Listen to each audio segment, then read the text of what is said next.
है आज 7 जनवरी से और उसी के आलोक में हम लोग पटना ज़िले में भी उसका आज शुभारंभ कर रहे हैं और ये 7 जनवरी से 21 जनवरी तक प्रथम चरण चलेगा और इसमें हम लोगों को जितने घर हैं उनकी नंबरिंग हम लोगों को कर देना है।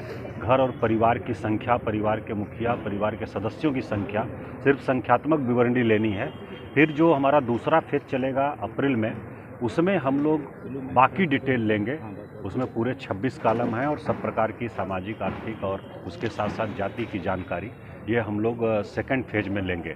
अभी आज हम लोग जो हमारा गणना ब्लॉक है, प्रत्येक गणना ब्लॉक में कुल कितने घर हैं उन घरों की नंबरिंग करेंगे और परिवार की संख्या, मकान की संख्या और उसके बाद परिवार के जो मुखिया हैं उनका विवरण हम लोग प्राप्त करेंगे और परिवार में कितने सदस्य हैं इसका प्राप्त करेंगे। ये कैसे भी बनाया गया है क्या सर, किस तरीके से आखिर मकान की गणना से क्या? हाँ बिल्कुल, क्या फायदा? वो यही है कि शुद्धता इसमें रहे और बहुत ही स्टेप बाय स्टेप हम लोग बढ़ रहे हैं। ये राज्य स्तर से निर्णय हुआ है, किसी प्रकार की त्रुटि नहीं हो और त्रुटि रहित गणना हो। इसलिए फर्स्ट फेज में हम लोग इसको प्रत्येक गणना ब्लॉक में कितने मकान, कितने परिवार हैं उसकी गणना कर रहे हैं और उसके बाद सेकंड फेज में हम लोग बाकी डिटेल उस परिवार से लेंगे।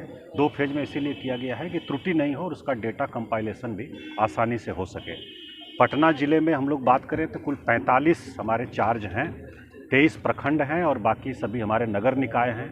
और उसके अलावा हम लोग गणना ब्लॉक जो बनाए हैं वो लगभग 12,696 है और इतने ही हमारे गणनकर्मी भी लगे हुए हैं उसमें। उसके अलावा लगभग 2,000 सुपरवाइज़र लगे हुए हैं और ये सभी लोग अपने अपने गणना ब्लॉक में हर घर में जाएंगे और जानकारी प्राप्त करेंगे।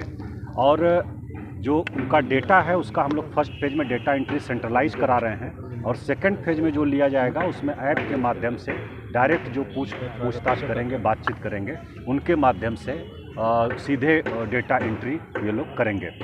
तो कुल मिलाकर के हम लोग पूरी तरह से तैयार हैं। प्रशिक्षण सबको दिया जा चुका है, हमारे कर्मी भी सभी अलर्ट हैं और आज से हम लोग इसको कार्य को शुरू कर रहे हैं और जो सरकार द्वारा निर्धारित समय सीमा है उसमें हम लोग पूरी शुद्धता के साथ इस जातीय जनगणना को संपन्न कराएंगे। शिकायत वगैरह के लेकर कोई प्लेटफॉर्म है, किस तरीके से लोग है अगर कहीं कोई किसी प्रकार की शिकायत होती है या कोई विधि व्यवस्था की समस्या होती है तो सभी प्रखंड में प्रखंड विकास पदाधिकारी, संबंधित थाना प्रभारी रिस्पॉन्सिबल हैं।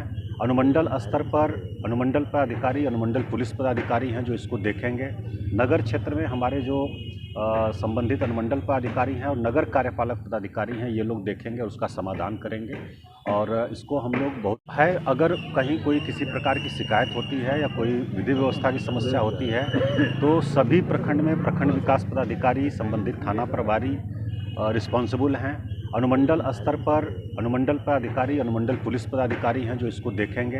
नगर क्षेत्र में हमारे जो संबंधित अनुमंडल पदाधिकारी हैं और नगर कार्यपालक पदाधिकारी हैं ये लोग देखेंगे और उसका समाधान करेंगे और इसको हम लोग बहुत ही अच्छे से और लोगों को कन्विंस करके इसको कराएंगे। मार्केज में वही की जा रही है और एक जो हमारा गणना ब्लॉक है उसमें औसतन हम लोगों के 150 मकान लगभग हैं। शहरी क्षेत्र में कुछ अधिक हो सकते हैं और औसत हम लोग देखें तो 150 लगभग मकान हैं, 700 की आबादी लगभग है।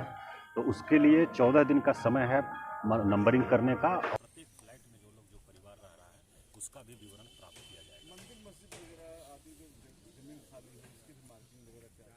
नहीं, इस प्रकार का नहीं। जो आवासीय भवन हम लोगों के हैं मुख्य रूप से उसकी गणना है और कुछ लोग हैं जिनके घर नहीं हैं, घुमंतु हैं और यहाँ वहाँ रहते हैं लोग अपना आजीविका के उसमें, तो उन लोगों के लिए भी व्यवस्था की गई है। जो सेकंड फेज होगा उसमें उन लोगों की गणना का भी प्रावधान किया गया है, उनको भी हम लोग करेंगे। जो लोग यहाँ से बाहर रह रहे हैं, परिवार के सदस्य रोजगार के लिए या स्वरोजगार के लिए किसी भी कारण से, उन लोगों का भी गणना करने का प्रोविजन इसमें किया गया है। सेकंड फेज में हम लोग उसको भी करेंगे।